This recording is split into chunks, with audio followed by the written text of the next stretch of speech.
Welcome to the 10X Blueprint Podcast, your guide to unlocking 10X growth through AI, AR, and Web3. Join Simone Knight, billion-dollar media strategist and founder of Brandiverse Marketing, for discussions with industry leaders about harnessing the power of tomorrow's technologies today. Let's step into the Brandiverse.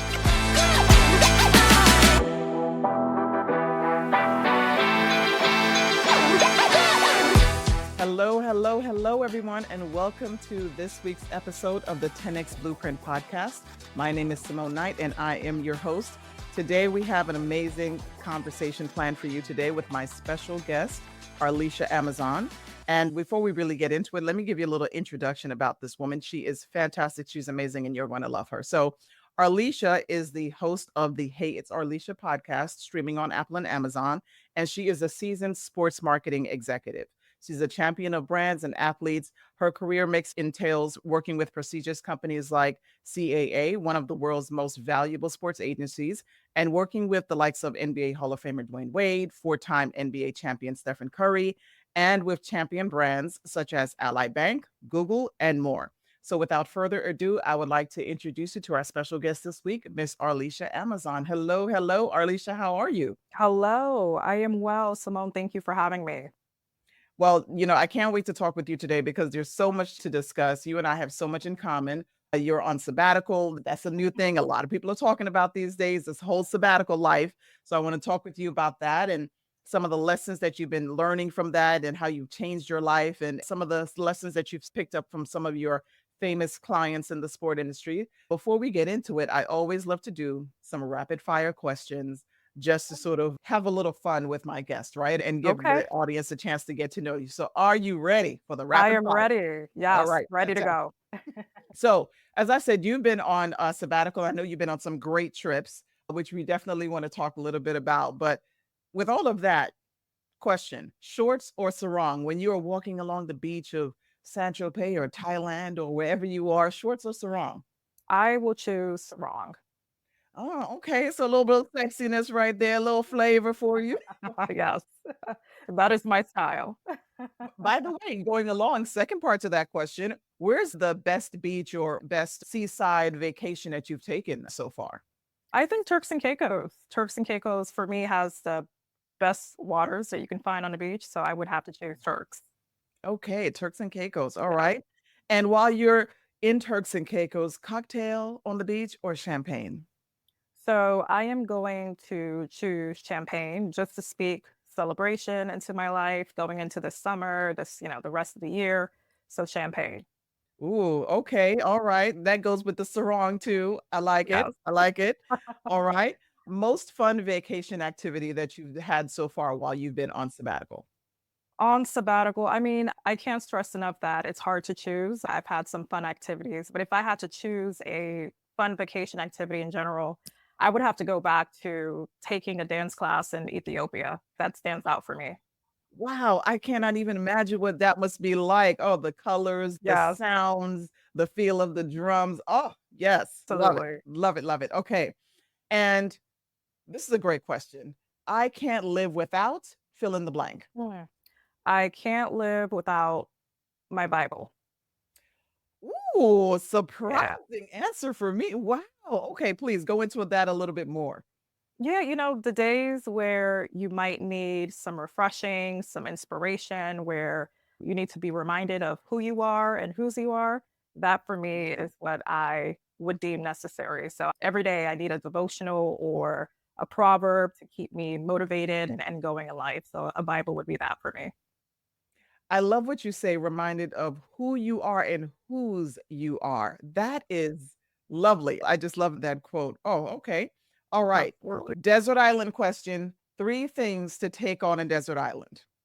So I would take for me a Toni Morrison book, a photo album to relive memories and stay present, but also in the past and relive those beautiful memories, and then a compass, just in case I could walk and find my way back.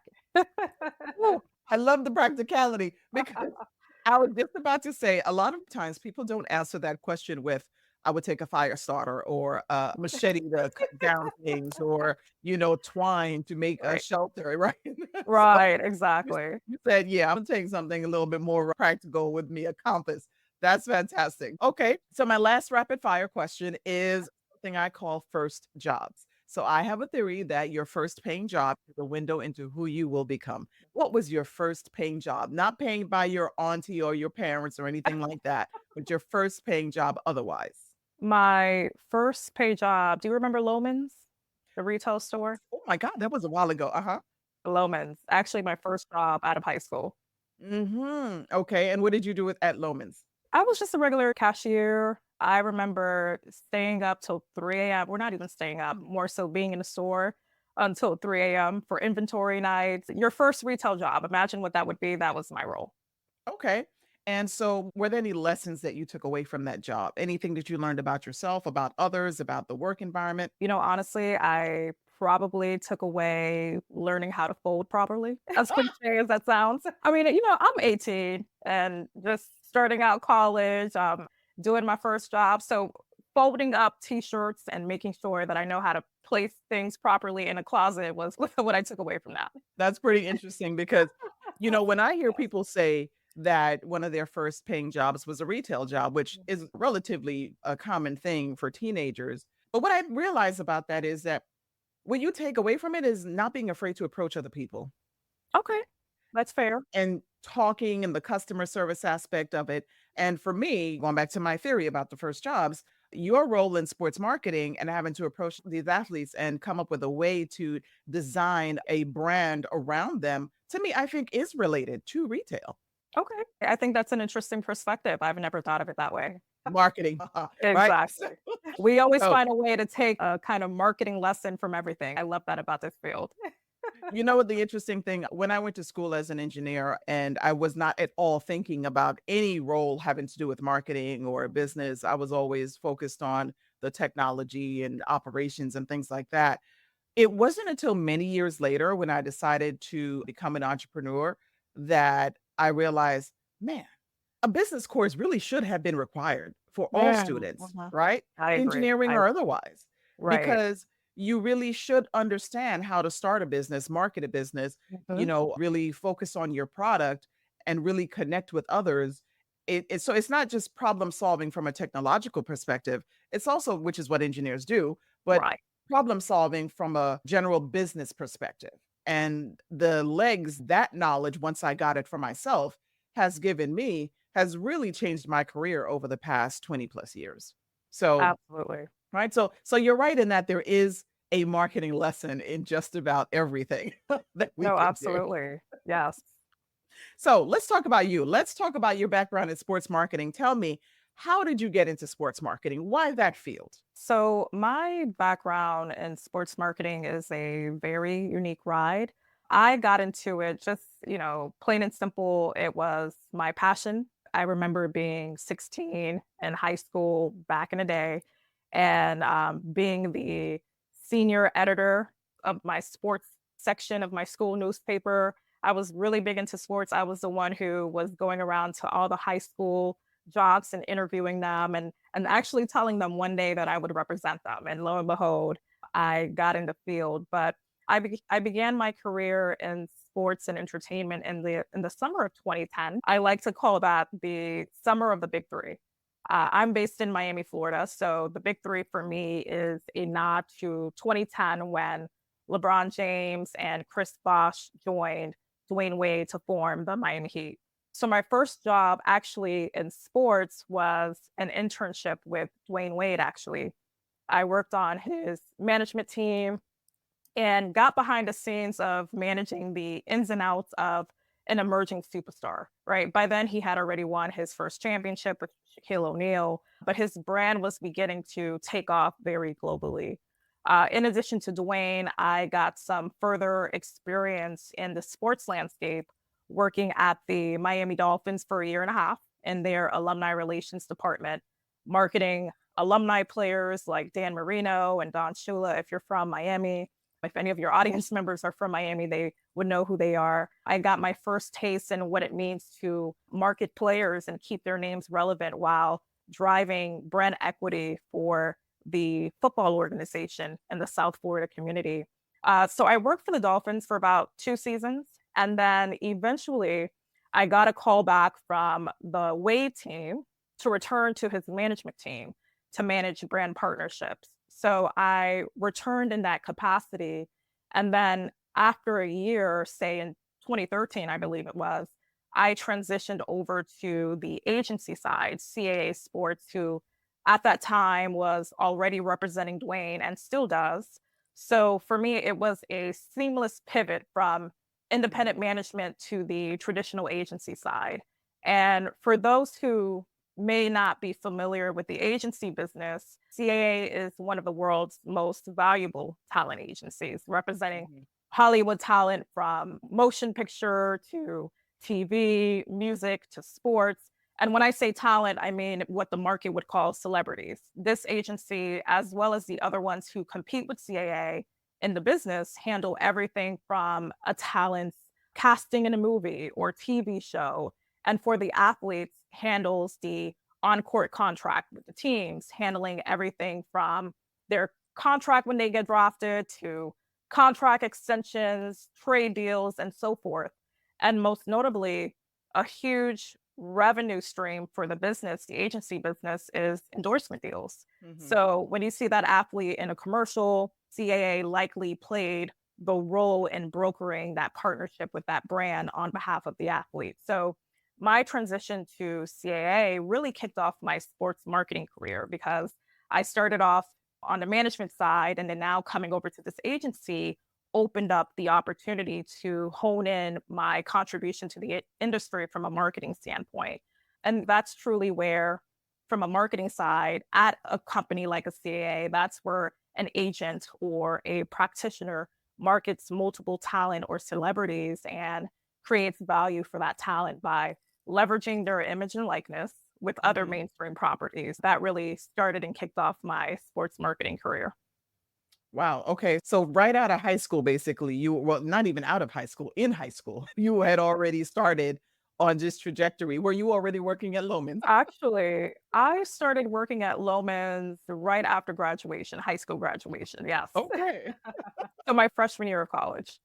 Okay, all right. So this was just a sort of interim blip to put some money in the pocket while while going to school and getting ready for the big future here. Working around all of these big celebrities must be so exciting and also probably a little nerve-wracking. Talk about some of the types of projects that you've worked on that you found really exciting. Give us a little in window of insight into what that's like building a brand for a sports celebrity.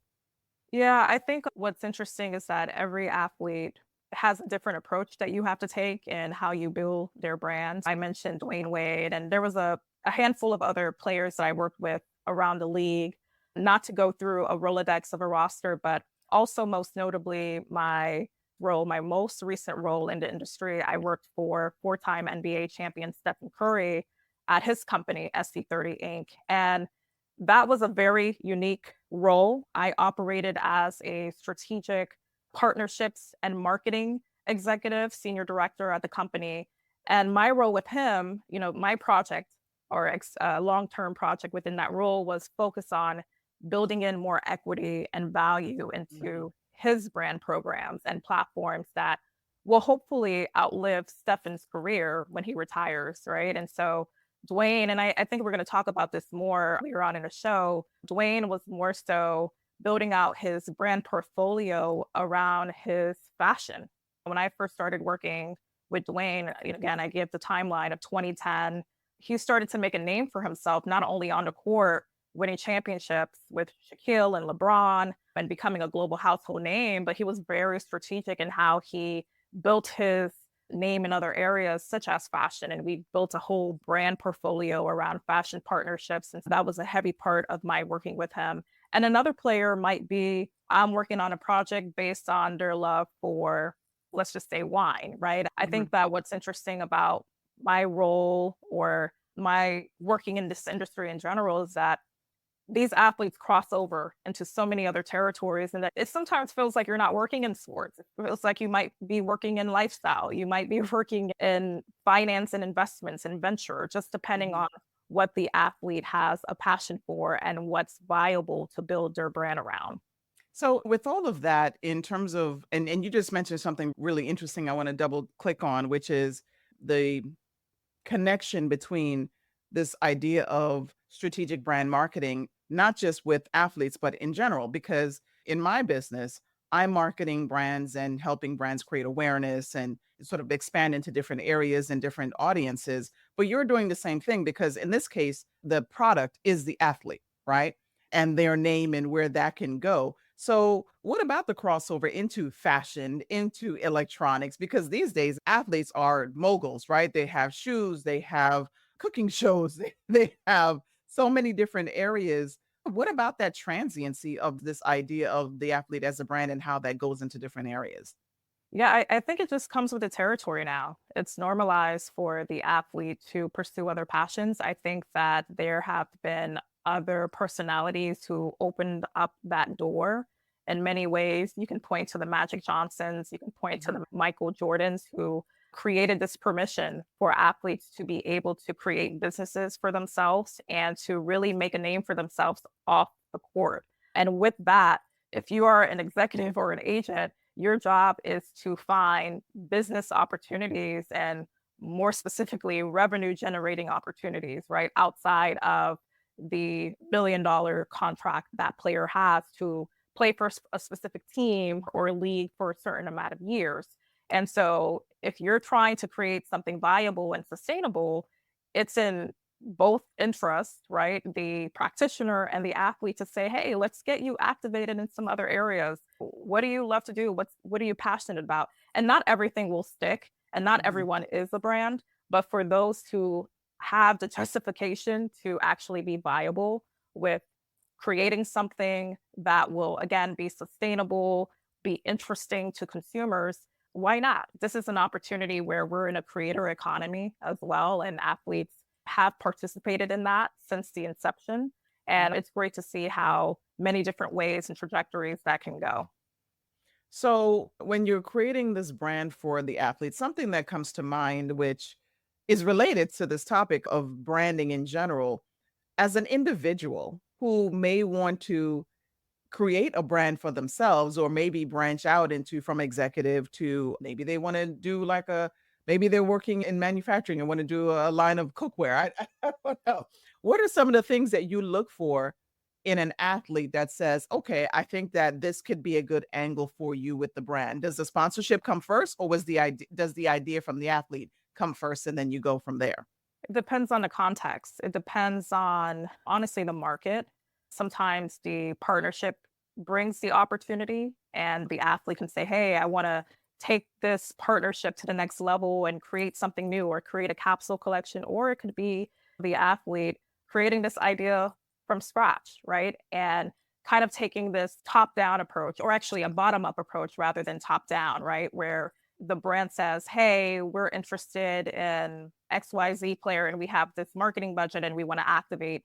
Instead, it's the player going to the brand and saying, hey, I have this IP, I have this program and platform, i.e., someone like a Stephen Curry. That was that opportunity. We were building out his own IP programming and platform that we can then sell out to the market and to Mhm. brands, right? So it's two-way, but most importantly, again, it's first and foremost, and I always advise my clients to go out and play and do well. And that comes first. First things first. I hate to be cliche, but I'll bring it up because it's trending and not that we'll go there. But Caitlin Clark is not who she is if she's not first performing on the court. So Mhm. first perform, first and foremost. Perform there, show your work, show your value there. And then secondary, activate your passion. And our job as the agent or the manager who's on that player's team who's responsible for again creating sustainable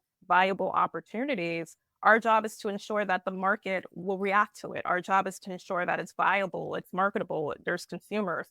It's no different than any other brand or any other business, right? We all have the same responsibility in making sure that this will make sense for business. And if the idea doesn't stick, if the passion doesn't stick, then we keep it moving and we put it on the shelf and we find something else to be relevant for. Fantastic. Okay, so make sure you do what you do first and do that Exactly. well.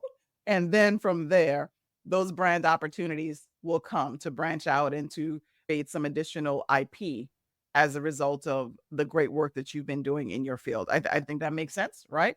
Let's talk about a little bit on data and sports. Now, I had seen for many years now, data has become a big piece of sports, right? You have a lot of statistics on the players and how they're performing.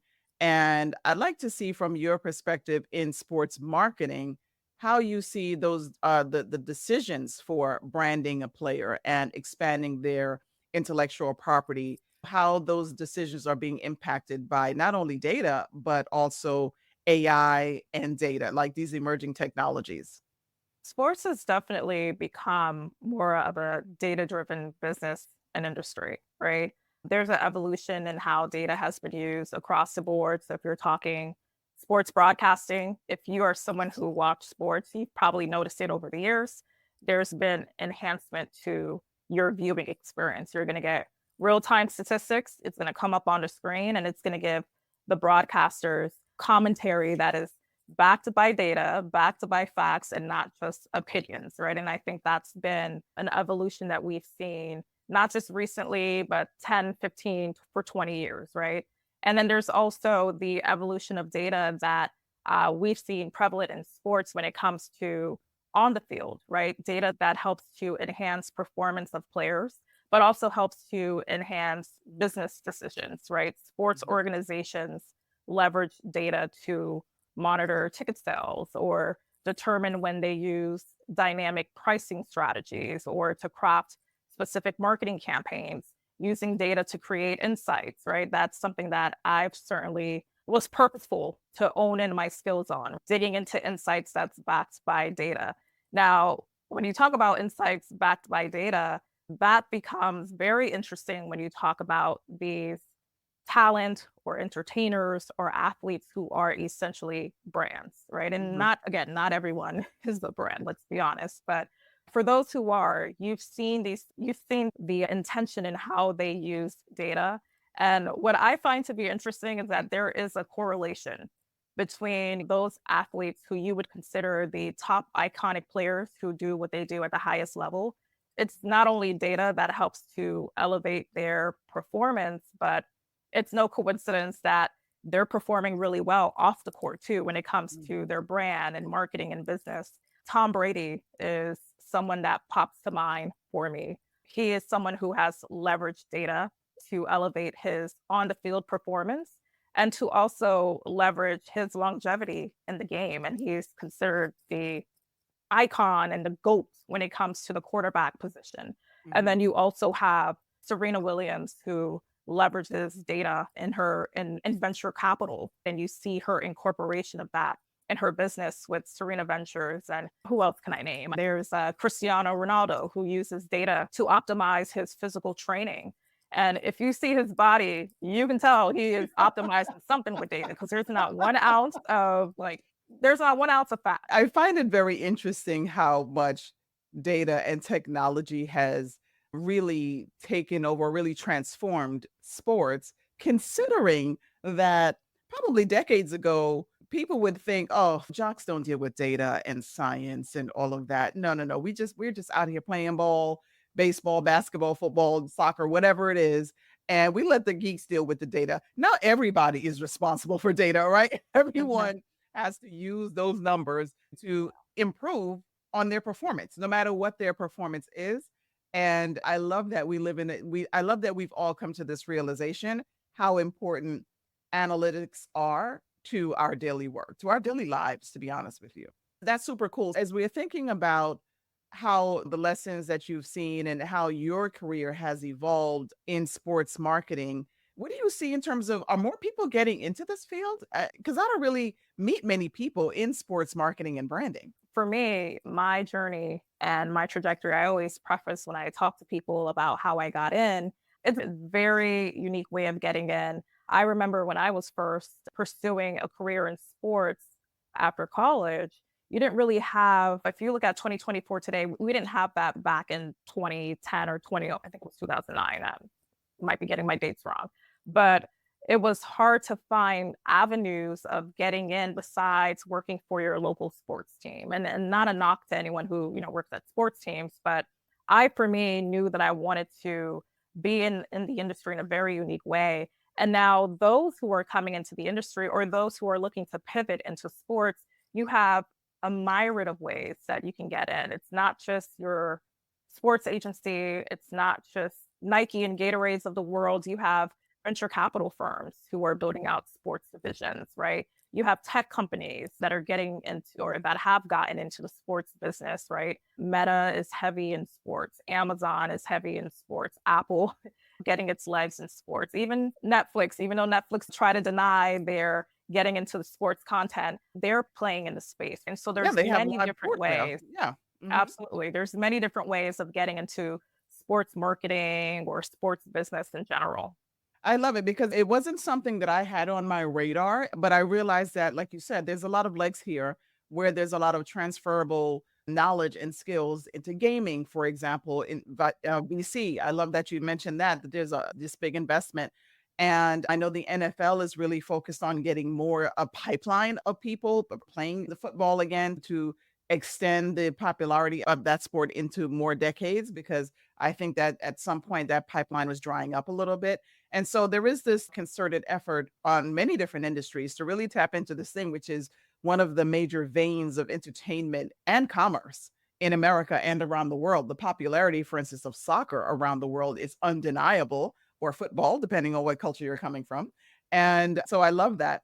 And so I want to switch gears a little bit, right? As we talk about how things can sort of morph from one thing to another. And I want to talk with you about your sabbatical journey. That word sabbatical is being used a lot more than before, especially since the pandemic. I myself took a 2 year sabbatical from work and decided to go in a different direction and really reconfigure, focus on what was important to me and rest and relax and recharge and come back with Simone 3.0. So I'd love to understand from you, why did you feel like a sabbatical was the right decision for you? Yeah. I knew a sabbatical was the right decision because I've already set my mind on it a decade ago. I remember reading this book that many might know, or maybe you watched the movie, Eat, Pray, Love. I read that in 2012. And I remember putting on my board, I don't know where that particular board is, but it was on a board. I put up on a board, I will do a Eat, Pray, Love. And I always kept it in mind. And just naturally, I've always been that person that was intentional about balancing my work and my life. And I would be the one to evangelize to even my fellow peers, hey, use your PTO, or Mm. being strategic about even some of my colleagues saying, hey, when you go on PTO, I got you. Just let me know what you need. Right. And I've always valued that. That's always been my value. So doing a sabbatical is absolutely Arlesha. It's authentic to me. It's Mhm. just not authentic to the industry I come from. Absolutely. I have so many colleagues who or peers who have reached out to me and said, how did you do it? How were you able to do this? I can't even imagine being able to take the time away. And it's not that they wouldn't want to, they just don't see how they can fit it in. But there's certainly a way to do that. In your newsletter, you talked about this in one of the episodes where you talked about honoring your rest ethic with intention.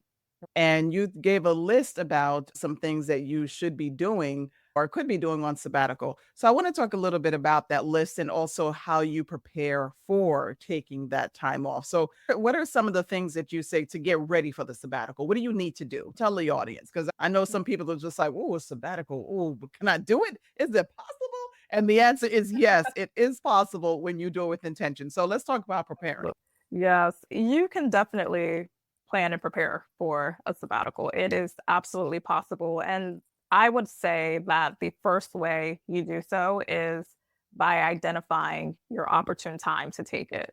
You point the time of your career roadmap or the time of season, right, within a given year where it makes sense to take a sabbatical, right? So, first and foremost, it's finding that opportune time. That's what I call it, the opportune time.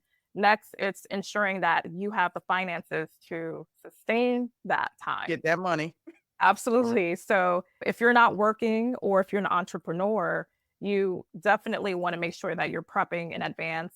So if you say to yourself, I want to take a sabbatical for 4 months or 6 months, you want to determine that you have at least 6 months of expenses, right? And times that by the number of months. you like to be on sabbatical.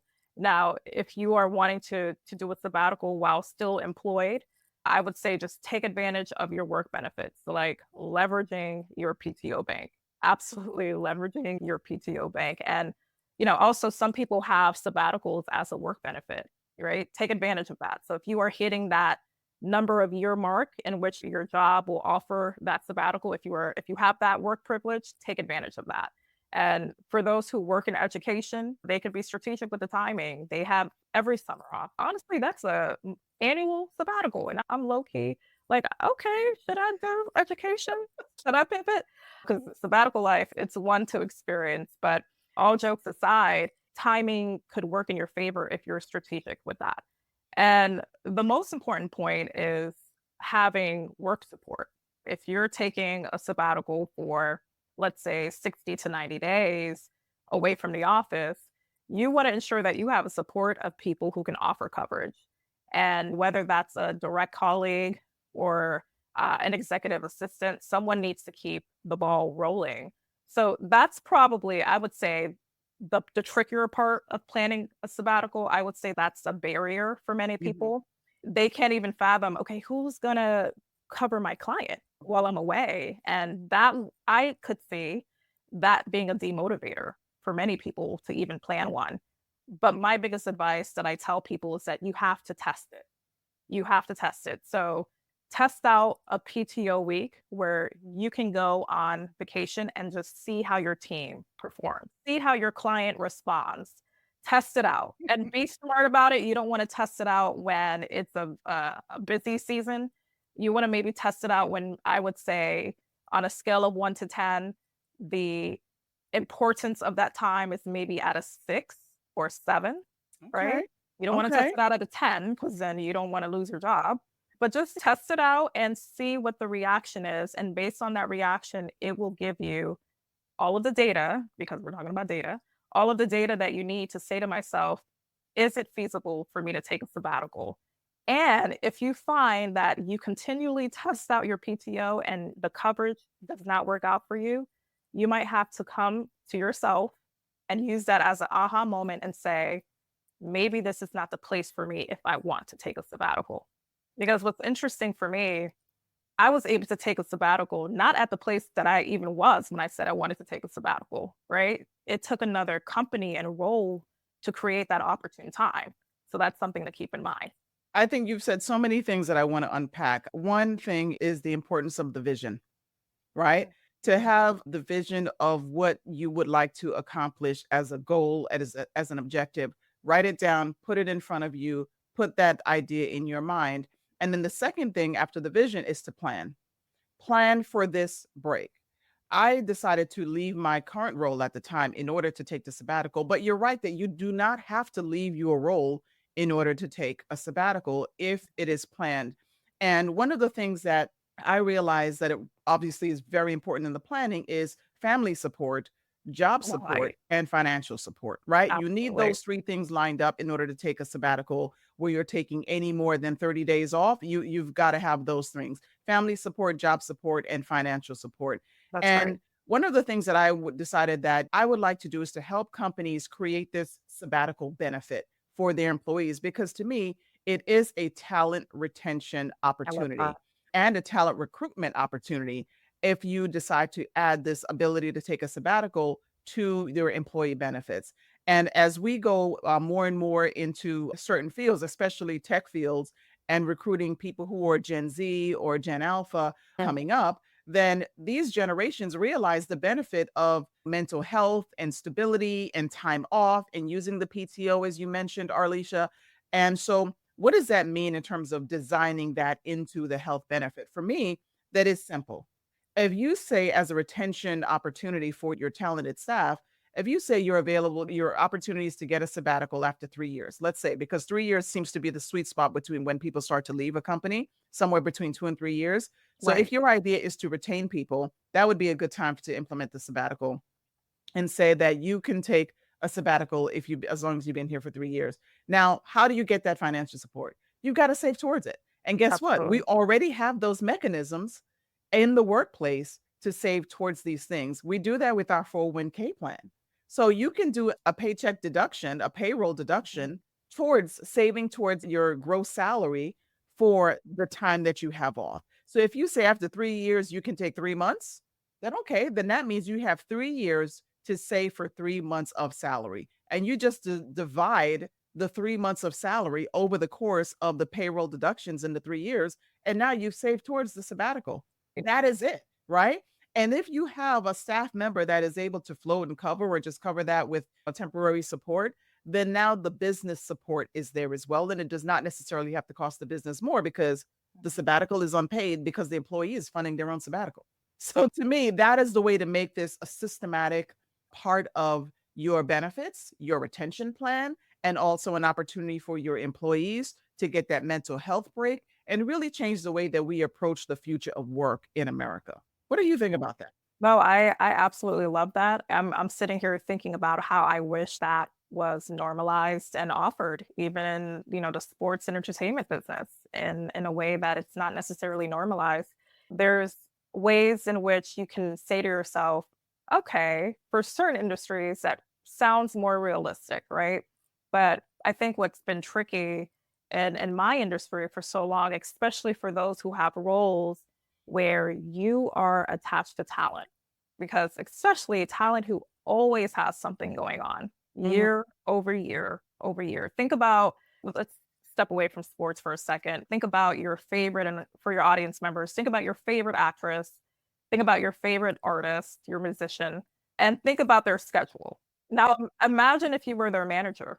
Can you take sabbatical? And so there are opportunities where even in from a micro level, normalizing even the systematic structure of how we manage. I think that I take a page from, and what I appreciate my time working within the Dwayne Wade team at CAA, it's a vast team. Like you're talking, and probably more, but 10 people. And so I think it was circa 2018, 2019 is when I really started to step away from the office. I would travel a lot for work. And then what I would do is I would tag on personal work or personal trips after my work trips were Oh, done. good idea. Yeah. So that was my way of getting around to getting some leisure in.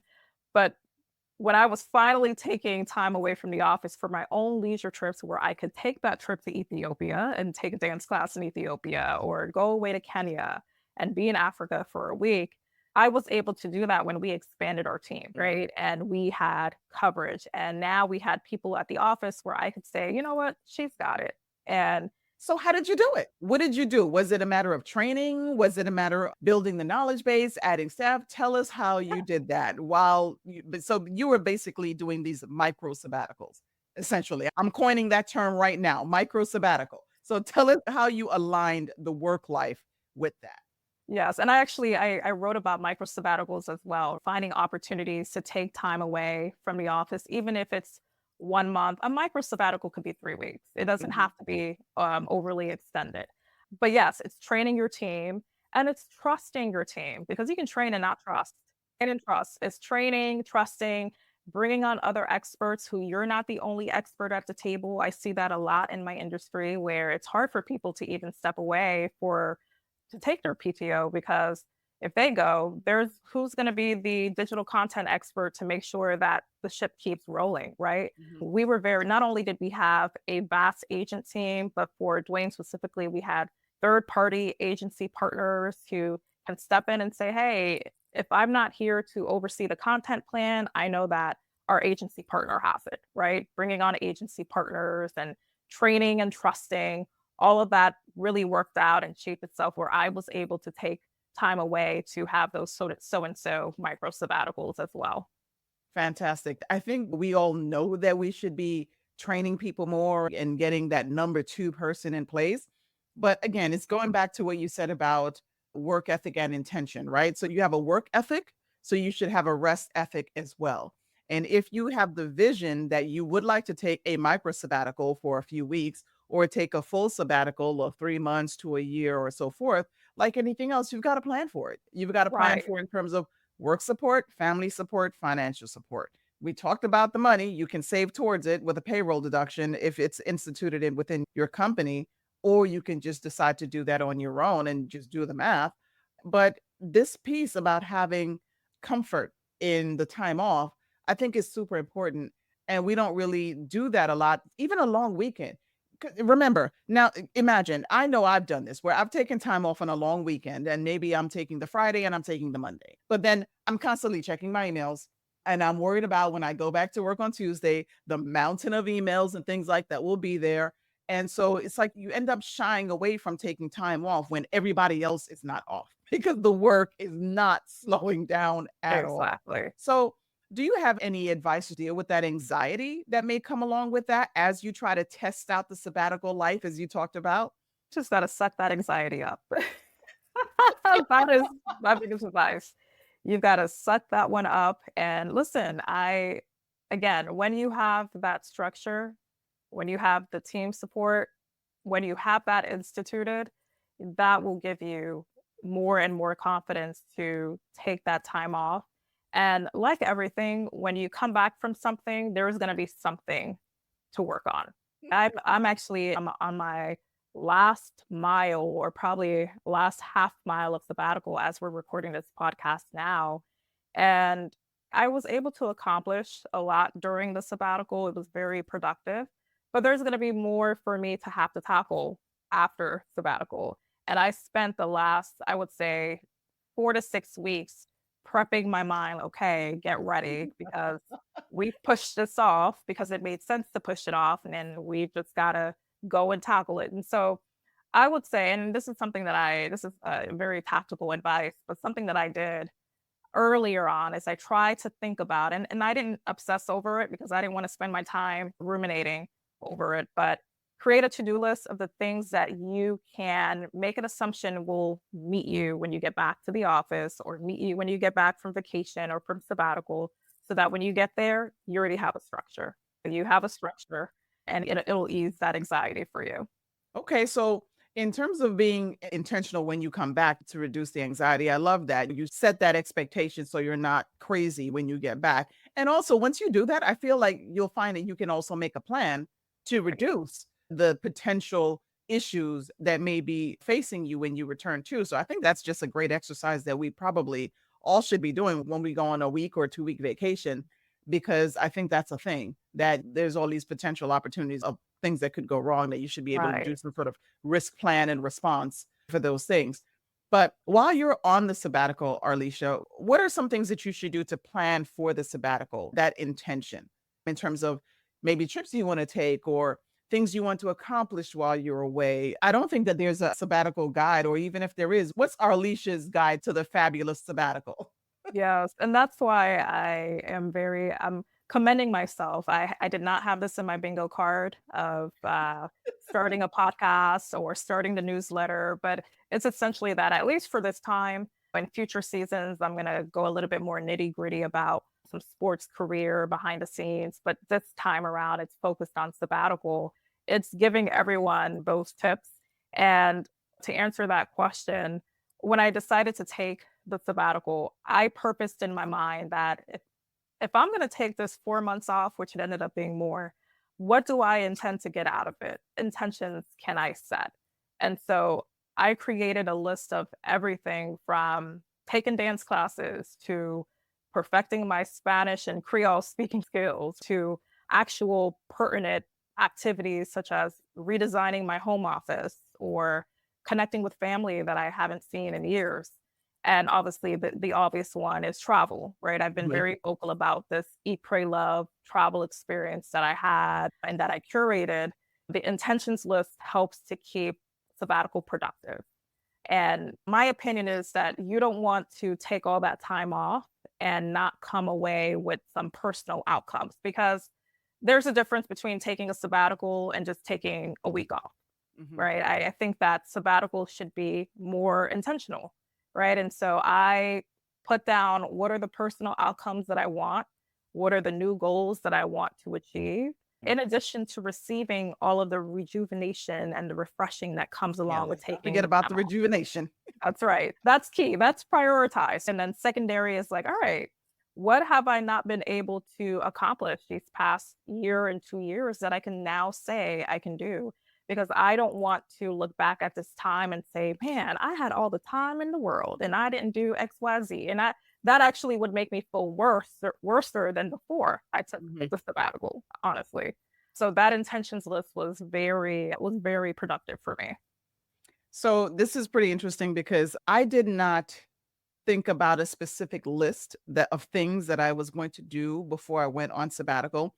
It was so funny because everyone assumed that I was going to travel a lot when I went on sabbatical. Now, I have at the time that I started, my child was, I think, under 10 years old. So I'm just like, no, I'm not going to be all over the world. My child still has to go to school. There's homework and all these things.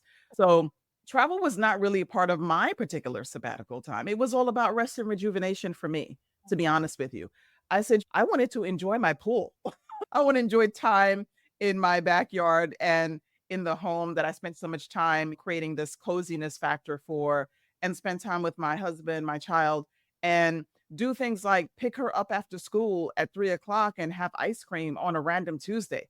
These Love were that. some of my goals for a sabbatical when I first started. So it was because being in the fast paced media and marketing environment, you just don't often have time for these things. So I think after that initial time of maybe the first couple of weeks where I would wake up and be able to sit outside on my pool deck and listen to the water fountain and literally listening to the trees. This was that rest and relaxation, rejuvenation for me. Then I started to do the reflection and the internal work, journaling, and thinking about what was Simone 3.0 about?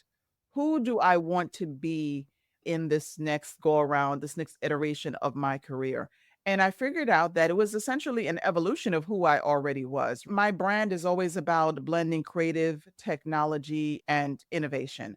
And that's who I am always, and that's who I continue to be. But I wanted to really do this focus with artificial intelligence and augmented reality and modernizing marketing. And that's where I am now. That's what my agency does. However, it took a while for me to really sort out what that means. Right. And it took a lot of introspection, a lot of reading and research and learning, and the stack of industry knowledge that I did not have a chance to look at before. And now I would go through those things in the morning and set a schedule of going back to yoga and going back to Pilates to prioritize my health. And so I put in my daily schedule, I put time in the morning for rest and reflection and introspection, time for reading, time for exercising, time for the family. And I did that each day. And I would rotate different days for different things that had more of a priority on different things, and trips to visit parents and things like that. And that was really the intention list that I set from my own sabbatical. And I realized that will be different for everyone. But I think Right.